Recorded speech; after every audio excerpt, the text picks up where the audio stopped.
name's Lauren, and today I decided to talk about my TTC journey.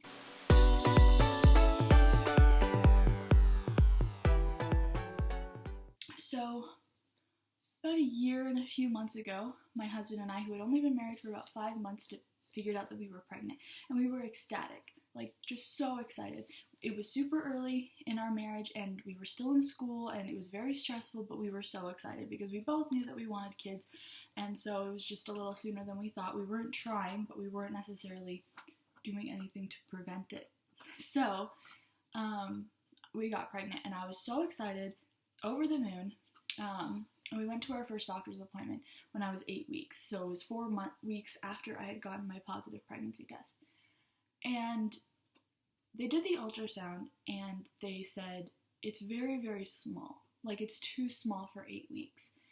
And the ultrasound technician, who was separate from my doctor, said, I think that you're just 6 weeks instead of 8 weeks. And so I don't think it's a big deal. I just think that you're earlier along than you thought you were, and so it'll grow and it'll be fine. But then when we talked to the doctor, he just went straight into, you're having a miscarriage, you're going to miscarry. You're not going to keep this baby. And so that was super discouraging. And so we scheduled our D&C, and we went back 2 days later for it. We told everybody in our family that I was miscarrying, and we went back 2 days later for the D&C, and they did another ultrasound, and what do you know, the baby had grown. And the doctor said, I guess I was wrong, just very casual, didn't apologize or anything, just said, I guess I was wrong. You are only 6 weeks along. Looking back, I should have been smart enough to realize that there's no way I got a positive pregnancy test at 2 weeks pregnant, and that there was no way that that baby was growing normally at all. And I should have been able to realize that. But I was just so excited for a baby that I did not want to believe that anything that was going wrong. And so I just believed them. I said, okay, great, then we're just due 2 weeks later in the year than I thought we were going to be due. So that was great. Then we came back 2 weeks later for our 8 week, and the baby had grown to be about 8 weeks.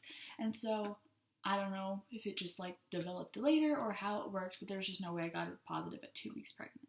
That's when you conceive. So anyway, it looked like it was growing normally. They got a heartbeat. It was awesome. And they told us, actually this is our ultrasound picture at 8 weeks. It's 162 beats a minute.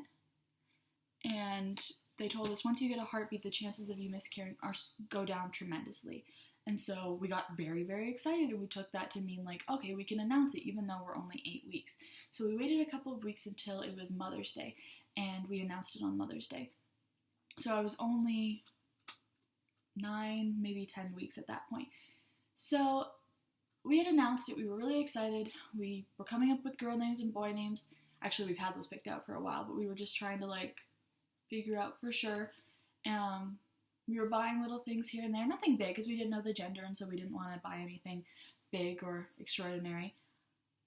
But then at my 12-week mark, it was actually the day that I was officially 12 weeks, I woke up at around midnight with insane pain in my lower stomach, just incredible pain. And it was 20 to 30 second increments every 3 to 5 minutes. And so at around 7, I woke up my mom, who happened to be staying with us that week, which was incredible, and I told her, Mom, I think I'm having contractions, and I know that's ridiculous because I'm only 12 weeks pregnant, but that's honestly what it feels like. I think I've never had them. And so, but I'd crouch over, I couldn't stand, I was in so much excruciating pain.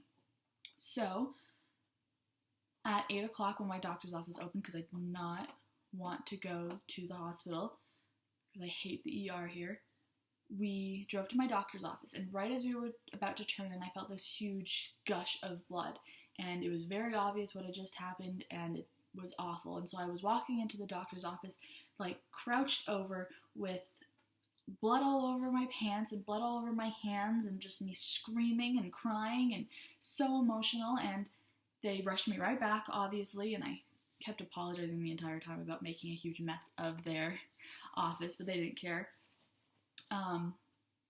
And they gave me an ultrasound, and they told me that you've already passed the baby. That's what that first initial gush of blood was, because it was a minute after that big gush of blood that they did the ultrasound. And so that sucked, and it was awful, but I was just in so much pain that I just couldn't even think about, the actual baby. So I sat there for another hour or so, and they were giving me all these drugs trying to calm me down, but I was in so much pain. And they told me, like, technically you're in labor, you're just not giving birth. And I was like, oh, that's great, I go through the hard part without getting any of the perks. So that happened. Right after that, we decided that we didn't want to have a baby for a little while. Not long, like maybe 5 to 6 months down the road. So I told my doctor that there was no way I was going to be able to take birth control pills. It was too hard for me to take a pill every day to prevent something that I wanted. But we were waiting because if we waited until about October, it was May, but if we waited until about October to start trying, the baby wouldn't be due until after my husband had graduated college. And so that would have been a perfect time. He'd have a job. It would have been great. But I told my doctor, there's no way I'm going to be able to take birth control pills. I'm not going to do it. I'm going to get way too stubborn. I'm going to want the baby too much, and I'm just not going to take them. I'm going to end up pregnant, and honestly, in the long run, I don't want to be pregnant right now. This one was kind of an accident. I was excited about it, but I think I need to take a little bit of a break, even just to kind of relax my body for a bit. So he told me about Depo-Provera, and he told me you get one shot and it'll last for 3 months. And I thought that's perfect, and then after that I can just kind of use other forms of contraception until October, because it would end in September, and then, for that month we just use other things, and then my body could relax and get off of it right in time for us to try again. So that's what I did, and in those 3 months I gained 20 pounds, which was ridiculous. I gained weight fine, but not that much ever. And so that was ridiculous. And then, on top of that, I was bleeding constantly. I spotted every single day. I might go one day, but most of the time, every single day, I was spotting that I was on Depo, all 3 months. And it was awful. So finally, when it was done, I went to my doctor and I was like, this was the worst, and I hate it, and I'm so glad it's done. I'm not doing this ever again. And they were like, yeah, that's fine.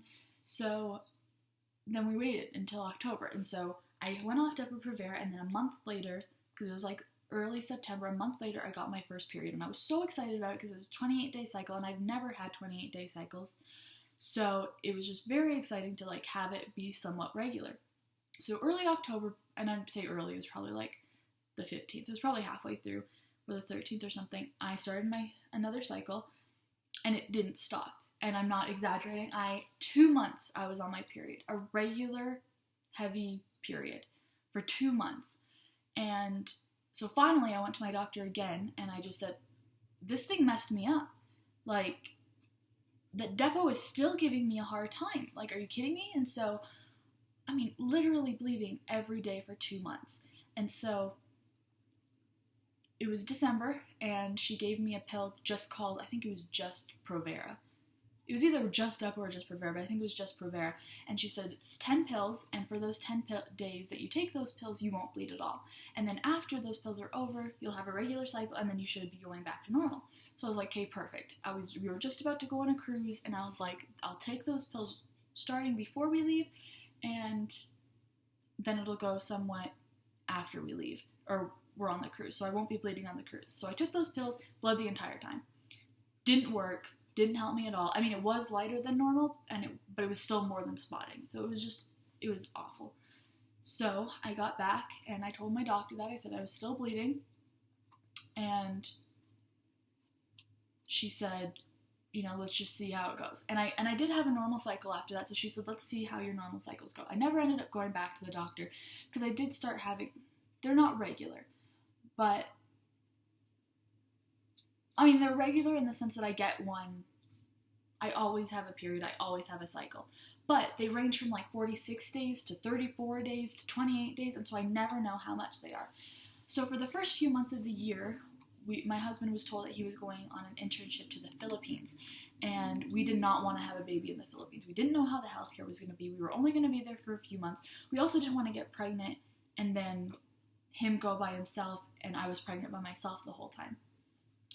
So that was just a big no. And then starting in March, I felt really nauseous. I just felt awful. And so I took a pregnancy test and it was negative, which made sense because we weren't trying. We were actually preventing it. But then I took an ovulation test and it was positive. So, and I had never seen a positive pregnancy test or ovulation test. The only reason I had the ovulation test was in January before we knew about the Philippines. And even in that time, I never got a positive. So it was super exciting. It was one of the digital ones, so it was a little happy face. And so I freaked out, and my husband came home, and I was like, I think that we should start trying again. And then we found out like a week later, we're not going to go to the Philippines. So that was perfect. Kind of made me wish that we had started earlier, but whatever. So I ovulated. I got pregnant. 2 weeks later, I found out that I was pregnant. 2 days after I found out I was pregnant, I miscarried again. I just started bleeding, had a normal cycle. Suddenly the tests were negative. So it was probably more of a chemical pregnancy, but I'm not entirely sure. So anyway, that's where we are now. We missed May. Either we missed my ovulation or we just didn't get pregnant. I stopped buying ovulation tests because I have such long cycles, and so I would end up spending like $50 to $60 on ovulation tests a month because I'd have to take one every day because I would have no idea. You know, I'd take one starting when it would probably be normal, but I've had shorter cycles, and then I'd take one going into in March, it was cycle day 26 that I ovulated, so my cycle was about 43 days or something. It was just awful, and so I can't afford paying $50 to $60 on ovulation tests, and on the off chance that I don't even end up seeing it. And so we just decided this month not to take any ovulation tests and just kind of try very actively. So that's where we are right now. The main reason I wanted to make this video was because when I went through my miscarriage, it was so traumatizing, and I honestly thought that I was one of the only people in the whole world who had ever been through it, because it's not talked about enough. And I understand that people that have gone through miscarriages have the hardest time talking about it, because it is emotional, and it is straining, and it hurts to talk about. But it was so relieving to me to find out that other people had been through the same thing. And not because misery loves company. It had nothing to do with, I hope and I pray that other people have been this miserable before. I don't want that. But when you have a miscarriage, you instantly start thinking, oh, this is my fault. I'm going to be a terrible mother. I couldn't even do the very basics and keep them in my womb, you know? And you start just overanalyzing everything, and you get really, really nervous, and it's painful. And so I decided to be very outspoken about my miscarriage. Just to say that it happens, and it sucks, but it happens. And I've had 2, and it's been rough, it's been awful, but we're heading on, we're trying again. I'm also making this for my own records, because when I finally do get pregnant, I want to be able to see this and remind myself what it did feel like, and to remember the story. And I want to start documenting a lot of things. I want to start documenting when I take a pregnancy test, when I go to an ultrasound appointment. I want to have all of that documented, and I figured the best way to start out a channel basically about pregnancy and about these kinds of things would be talking about my own trying to conceive story. So that's what it is. Currently, I think I'm in the process of waiting until I think next week I can take I can take a test, and hopefully it'll be positive. I don't know for sure if that's the right time, because I had no idea when I ovulated. Those were just last week at this time was when I was feeling like, okay, I could be ovulating, but I didn't have any tests. So that's what I'm hoping for. But we'll just have to see. I'm scared and I'm nervous, and the thing that sucks the most about it is that I just don't know if I can handle another miscarriage. And so I'm just really hoping this next one works out. But if you do want to follow along, you can subscribe, you can like this video. I'm going to try and post every single thing about either this pregnancy, if I do get pregnant this month, or any pregnancy I get later on, or, because honestly, if I find out I have another miscarriage, I'm going to the doctor and saying, figure out what's wrong with me. But until then, that's where I am, and if you want to follow along, please do. I'm going to document everything that I possibly can, because I think that it'll help me, and I think that it could help other people who may have gone through similar experiences.